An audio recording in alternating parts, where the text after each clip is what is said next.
નમસ્કાર દર્શક મિત્રો, હું છું અંકિતા અને દ્વારકા ટુડેના માધ્યમથી એક રિક્વેસ્ટ કરવા તમને બધાને આવી છું.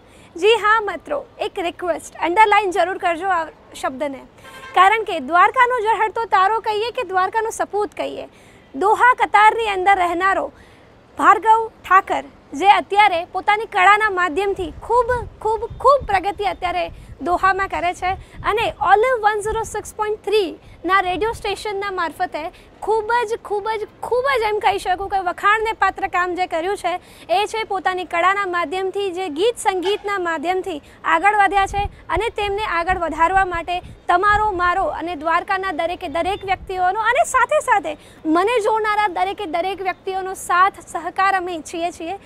ડિટેલ્સ સ્ક્રીન ઉપર ફ્લેશ થાય છે, બધાએ વોટ કરવાનો છે, કમેન્ટમાં ભાર્ગવ જરૂરથી લખવાનું છે અને આપણે એમને જીતાડવામાં ખૂબ સહકાર આપવાનો છે. આ સાથે હાલ ફિલહાલ મને રજા આપો. ધન્યવાદ.